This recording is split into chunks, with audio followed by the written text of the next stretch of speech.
Hi guys, welcome to my channel taste and try 25. ఈరోజు అయితే మా మమ్మీ పొటాటో కర్రీ చేస్తుందండి. ఎలా చేస్తుందో చూసేయండి మీరు కూడా. ముందుగా అయితే స్టవ్ ఆన్ చేసి కళాయిలో ఆయిల్ వేసుకున్నారు. తర్వాత వెల్లుల్లి వేశారు. ఈ వెల్లుల్లి కొంచెం పచ్చివాసన పోయే వరకు వేయించుకోవాలండి. ఇదిగో ఇలా చిటపటలాడే వరకు వేయించుకోవాలి.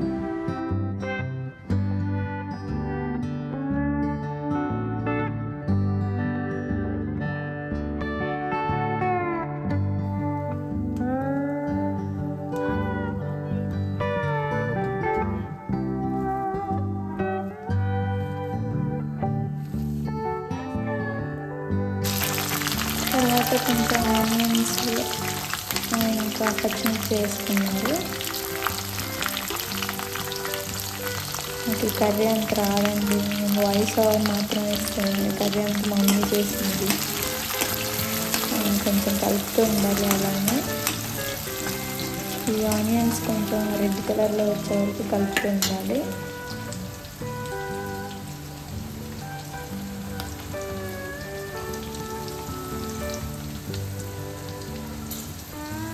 ఈ వంటలేమో కానివ్వండి, పెద్దవాళ్ళు మాత్రం ఎంత ఓపికగా చేస్తారు. అసలు నిజంగా వాళ్ళకి దండం పెట్టాలండి. డైలీ చేస్తారు అసలు మమ్మీ వాళ్ళు అయితే. తర్వాత కొంచెం కరివేపాకు వేసింది.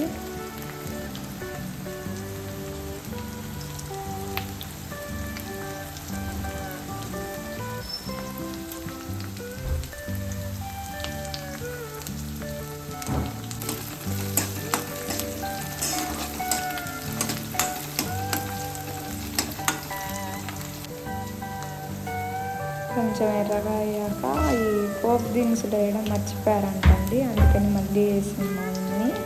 ఏమనుకోవద్దు, మీరైతే ఫస్ట్ వేసుకోండి. కలిపేస్తున్నాం, మళ్ళీ అన్నీ మిక్స్ చేస్తున్నారు. కరివేపాకు వేసినప్పుడైతే అవి ఆయిల్ ఉంటుంది కదా, చిటపట అని మీద పడుతుందండి. ఫస్ట్ టైం వంట చేసే వాళ్ళకైతే మాత్రం బాగా అంటే ఎక్స్పీరియన్స్ వస్తుంది అన్నమాట చేసేటప్పుడు. కొంచెం అల్లం వెల్లుల్లి పేస్ట్ కూడా వేస్తుంది.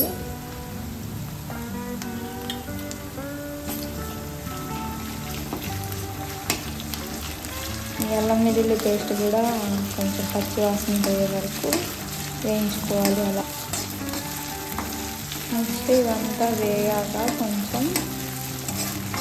కొంచెం టమాటాలు వేస్తారు. సన్నగా తరుక్కున్న టమాటాలు. ఈ పొటాటోస్ మాత్రం ముందే బాగా వాష్ చేసుకుని బాయిల్ చేసుకోవాలండి. వాటర్లో బాయిల్ చేసుకొని ఆ పీల్ ఉంటుంది కదా పైనది తీసేసేయాలి. తీసేసి కట్ చేసుకోవాలి. కట్ చేసుకున్న పీసెస్ ఇంకా లాస్ట్లో యాడ్ చేయండి. ఇప్పుడైతే కొంచెం వేస్తున్నారు.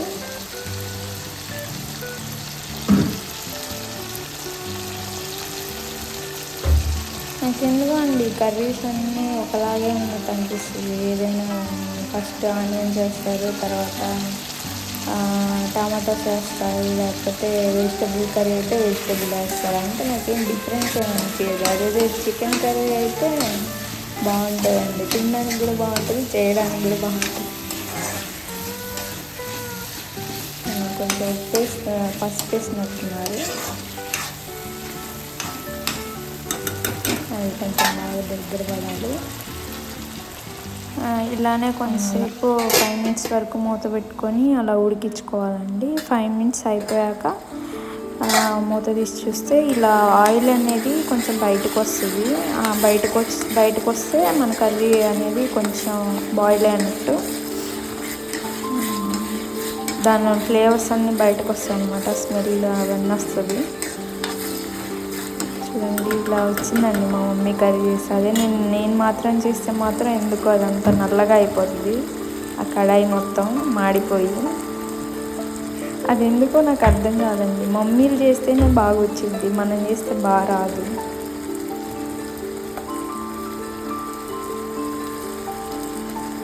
నెక్స్ట్ నెక్స్ట్ కొంచెం అదేంటో గరం మసాలా అనుకుంటా, గరం మసాలా వేసింది.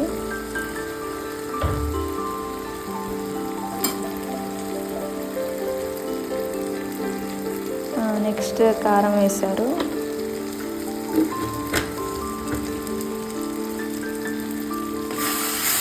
అన్నీ కలిపేస్తున్నాను మళ్ళీ.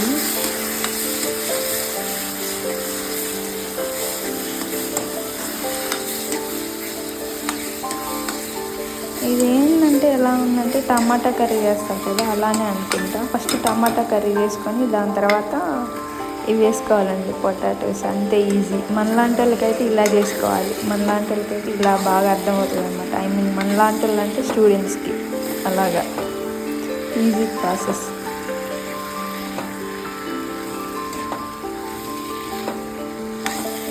ఈ బంగాళదుంపలు అనేవి ఆల్రెడీ మనం బాయిల్ చేసుకున్నాం కాబట్టి ఇవంతసేపు ఏం ఉడకాల్సిన అవసరం లేదనుకుంటా. కొంచెం దగ్గర పడే వరకు ఉడికించుకుంటే సరిపోతుంది అనుకుంటా. ఈ కర్రీ అంతా పొటాటోస్ బాగా పట్టే వరకు ఉడికించుకుంటే సరిపోతుంది అనుకుంటా. అలానే కొంచెంసేపు కలుపుతూ ఉండాలి.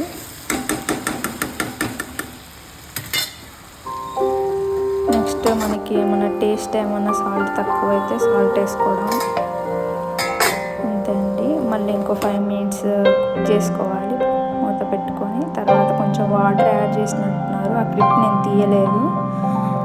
వాటర్ యాడ్ చేసుకొని కలిపేసుకుంటే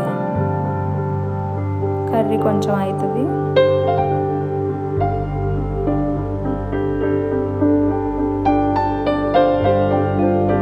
స్మెల్ మాత్రం చాలా బాగా వస్తుందండి, నాకు బాగా నచ్చింది.